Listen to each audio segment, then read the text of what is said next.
sweetheart.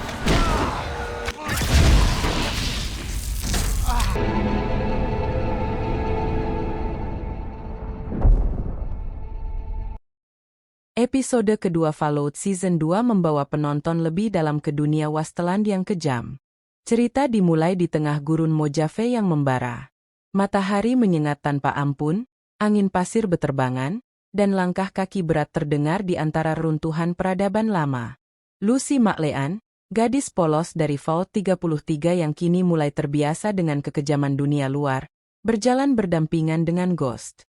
Mereka masih dalam perjalanan mencari Hang, ayah Lucy yang ternyata menyimpan rahasia gelap Vault-Tec. Sepanjang jalan, keduanya terus berdebat.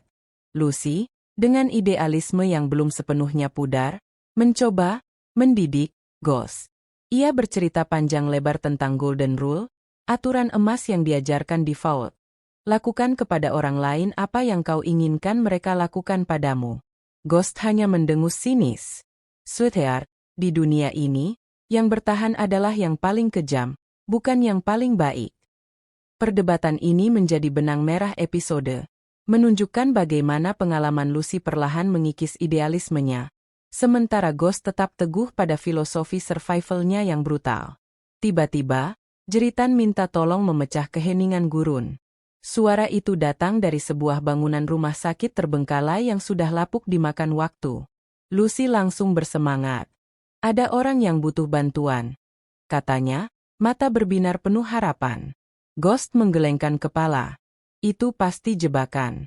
Buang-buang waktu dan amunisi saja. Tapi Lucy bersikeras. Dengan tekad bulat, ia bergegas masuk, memaksa Ghost, yang menggerutu sepanjang jalan, ikut ke dalam. Di dalam rumah sakit yang gelap dan berdebu, pemandangan mengerikan menyambut mereka. Lorong-lorong dipenuhi ranjang pasien berkarat, botol obat pecah berserakan, dan bau busuk menyengat hidung. Mereka menemukan dua orang yang terluka parah di salah satu ruangan. Seorang wanita muda yang meringkuk kesakitan di lantai, dan seorang pria yang terbaring tak bergerak dengan luka infeksi yang sudah menghitam.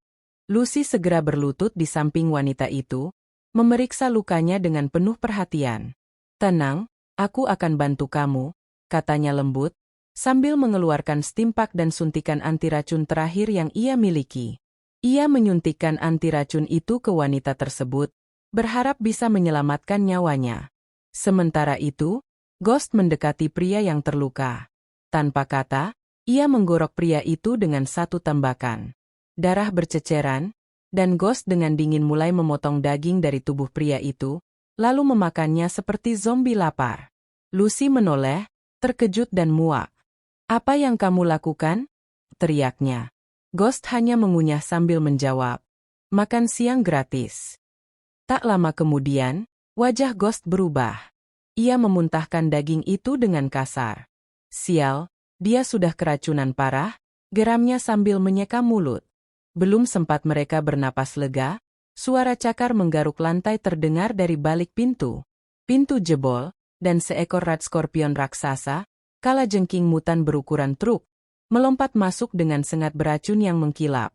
Monster itu langsung menyerang Ghost, menyengatnya di bahu. Pertarungan brutal pun meledak. Ghost menembak berkali-kali, menghindari serangan cakar, dan akhirnya berhasil memanjat ke punggung monster itu. Dengan gerakan cepat, ia memasukkan granat ke mulut rat skorpion dan melompat menjauh. Ledakan dahsyat mengguncang ruangan. Tubuh monster itu meledak berkeping-keping, daging dan cairan hijau berceceran kemana-mana. Namun kemenangan itu mahal. Racun dari sengatan mulai bekerja di tubuh Ghost. Ia ambruk ke lantai, tubuhnya kejang-kejang, wajah goulnya semakin pucat. "Anti racun, cepat," desisnya pada Lucy. Lucy menggeleng, air mata mulai menggenang. "Aku sudah pakai yang terakhir untuk wanita ini. Kalau kau tidak membunuh pria itu tadi, mungkin kita masih punya cadangan." Lucy marah sekaligus sedih. Ia menyalahkan Ghost atas kekejamannya yang tak perlu. Dengan hati berat, Lucy memutuskan mengantarkan wanita yang sudah mulai sadar itu ke pemukiman terdekat yang ia dengar dari cerita wanita tersebut. Ia meninggalkan Ghost yang mengerang kesakitan di lantai rumah sakit, dengan janji, Aku akan kembali setelah mengantar dia pulang. Tunggu aku. Ghost hanya bisa menggeram lemah.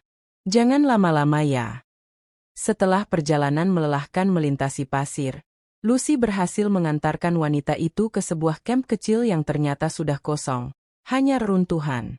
Wanita itu berterima kasih dengan lemah sebelum menghilang ke bangunan. Lucy segera berbalik, berjalan cepat kembali ke rumah sakit untuk menolong Ghost.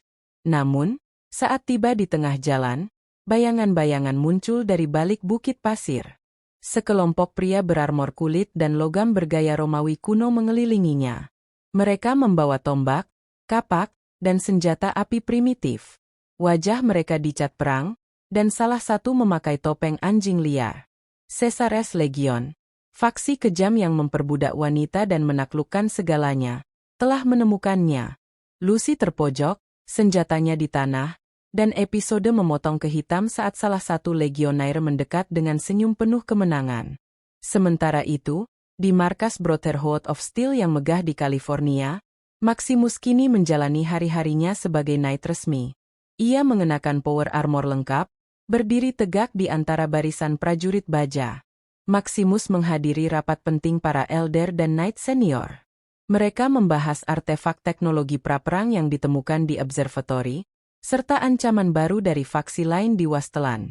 Maximus duduk diam, tapi sorot matanya menunjukkan ia mulai mempertanyakan misi Brotherhood.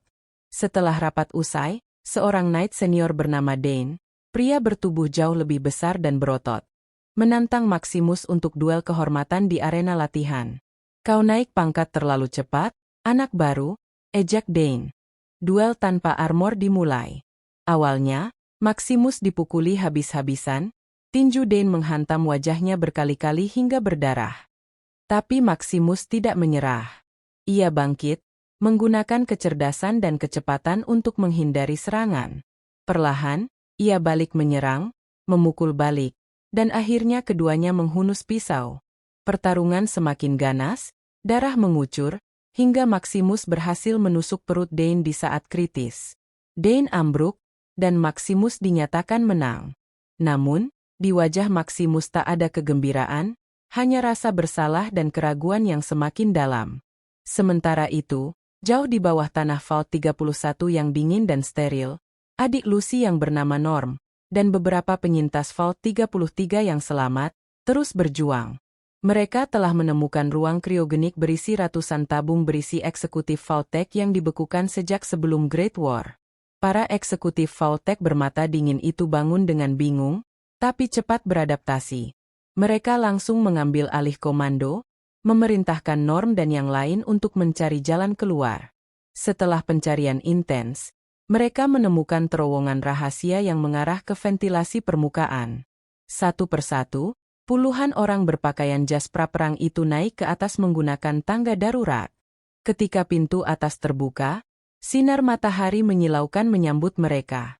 Untuk pertama kalinya setelah 200 tahun, para Vault-Tec ini menginjakkan kaki di Wasteland. Mereka terperangah melihat langit oranye yang tandus, gunung pasir tak berujung, dan reruntuhan di kejauhan.